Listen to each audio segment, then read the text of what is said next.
नमस्कार, मैं हूं रिंकेश कुमार और आप देख रहे हैं एसएम न्यूज़ लाइव। आज हमारे साथ में जो गेस्ट हैं वो है डॉक्टर गौरी शंकर जी। मैं आपको बता दूं, आज के समय में भारत में या भारत से बाहर भी कहें तो मोटापा सबसे बड़ी बीमारी है, सबसे बड़ी समस्या है। लोग कहते हैं मोटापा कैसे कम हो, मोटापा कम होने का रीज़न क्या, मोटापा होने का रीज़न क्या है, मोटापा से हम कैसे छुटकारा पाएँ, ये ढेर सारी चिंताएँ हैं। बाकी सबसे पहले तो स्वागत है सर आपका एसएम न्यूज़ लाइव पर। जी नमस्कार।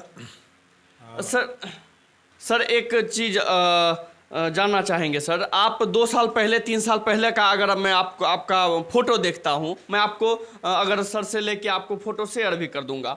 वो फ़ोटो देखते हैं तो सर बहुत हेल्दी हुआ करते थे आप, और आज के समय में आप पूरे चुस्त दुरुस्त दिख रहे हैं। क्या राज है सर इसका? जी मैं अपने बारे में बता दूं, मैं doctor Gauri Shankar Prasad, international wellness and fitness coach. जहां से स्वाभाविक सी बात है कि आज मुझे शहर में बहुत सारे लोग देखते हैं तो पहले आश्चर्यचकित हो जाते हैं कि अचानक से सर आपके में इतना ज़्यादा परिवर्तन क्या हुआ। एक्चुअली मैं मेरा लाइफ स्टाइल भी काफ़ी व्यस्त था।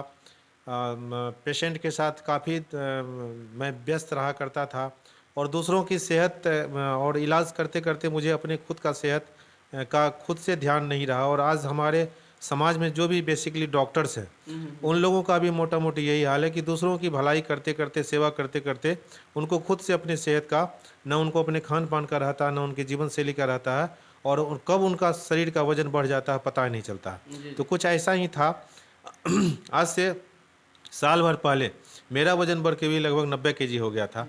वजन बढ़ने के कारण बहुत सारे चैलेंज मेरे ऊपर में, जैसे कि डायबिटीज़ की समस्या है, ब्लड प्रेशर की समस्या, थायराइड की समस्या और joints pain, cervical, liver fatty grade 2, मतलब बहुत सारे चैलेंज हमारे शरीर के ऊपर में आ गए। मोटापा का जब मेरा मतलब मेरे को पता नहीं था तो हर चीज़ का मैं दवा भी ले रहा था। इनफैक्ट मैं कहूँ कि जब मेरा डायबिटीज़ 150 था उसी समय से मैंने उसका ट्रीटमेंट किया। और यहाँ पर लगभग अभी अमूमन लोगों को देखा जाता है कि लोग डायबिटीज़ की दवा भी खा रहे हैं और जब नेक्स्ट टाइम वो डॉक्टर के पास चेकअप के लिए जाते हैं तो हर बार डॉक्टर उनकी दवा को उसका डोज को बढ़ाते हैं और जब पूछते हैं तो बोलते हैं अब आपको ये लेना, और लास्ट में डॉक्टर उनको इंसुलिन पर ले जाते हैं। सेम स्ट्रक्चर 15 साल में भी मेरा यही हुआ। मैं दवा भी खा रहा था और 150 से मेरा डायबिटीज़ बढ़ के 696 क्रॉस कर गया, 696 पीपी में, और 400 कुछ मेरा फास्टिंग के लेवल पर था। और जहाँ से मेरा ट्रीटमेंट चल रहा था ये मॉडर्न मेडिकल साइंस से, कोलकाता से, तो उन डॉक्टर ने जो दवा दिया था लगभग जितनी भी रेंज की दवाइयाँ होती सब मेरे ऊपर में चला चुके थे। लेकिन एक मोड़ ऐसा है कि जब मेरा वो दवा भी मेरे शरीर में काम करना बंद कर दिया।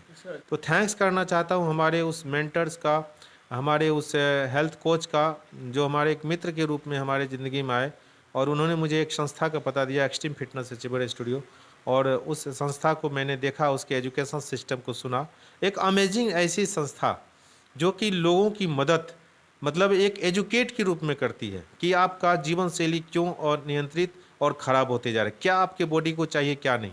तो जब मैंने उस संस्था के एजुकेशन सिस्टम को देखा ध्यान से और उनके बताए मार्गदर्शन पर उनके कोच के गाइडलाइन में मैंने चला, तो अमेजिंग, आप विश्वास नहीं करोगे, पहला 3 महीने के बाद ही मेरे डॉक्टर्स जो मुझे इंसुलिन पे ले जाने की सलाह दे रहे थे मेरी सारी दवाइयों को बंद कर दी, क्योंकि मेरा डायबिटीज़ का लेवल घटकर सामान्य हो चुका था 140 और फास्टिंग में जो है 90-110। अच्छा सर, एक क्वेश्चन है, आपने तो अपनी मोटापा कम कर ली, आपने अपना डायबिटीज कम कर लिया, दवाई छुड़वा लिया, लेकिन सर आप दूसरे को ट्रेन कैसे करते हैं, दूसरों को सलाह क्या देते हैं, दूसरे मोटापा कैसे कम करें सर? ये सर बिल्कुल साधारण हमारी संस्था लोगों को एजुकेट करती है। हमारा ऑनलाइन एजुकेशन क्लब मतलब रहता है, उसमें कोई भी आम इंसान उसका ले सकता है।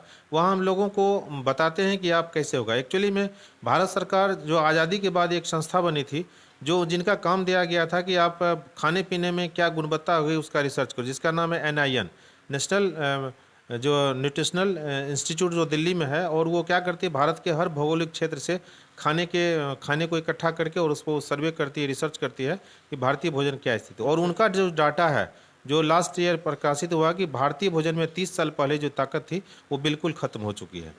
तो जिसके कारण से जब हमारे खाने में ही गुणवत्ता और पोषकता नहीं, उसके कारण क्या है कि हमारा व्यस्तम जीवन शैली, जो जीवन शैली पहले था वो जीवन शैली आज नहीं है। लेविश लाइफ स्टाइल हो गया और खाने पीने में हर चीज़ में यूरिया, डीपी, पोटाश, पेस्टिसाइड का बढ़ता प्रचलन है। ऑर्गेनिक खाना से हम लोग बहुत दूर मतलब जा चुके हैं, जिसके कारण है। तो ये इसका सिंपल है कि सेलुलर न्यूट्रिशन का जो फंडा है 20 और 80% आपको आज की डेट में अपने भोजन में जो न्यूट्रिशनल वैल्यू है, पोषक तत्व, उसको आपको डालना पड़ेगा। और 20% आपको अपना जो है जो फिजिकल एक्सरसाइज है उसको आप मेंटेन करें। तो मैंने बस वही मेंटेन किया। 80% जो हमारे बॉडी की ज़रूरत थी, जैसे प्रोटीन, आज के मैक्सिमम लोग जिनका पेट निकला हुआ वो उनको कुपोषित कहा जाता है, प्रोटीन से कुपोषित। तो लोगों को ज्ञान ही नहीं है कि भैया हमें कितना प्रोटीन चाहिए। उसका फार्मूला है जितना केजी आपका वजन हो उतना ग्राम आपको प्रोटीन डेली लेना ही पड़ेगा।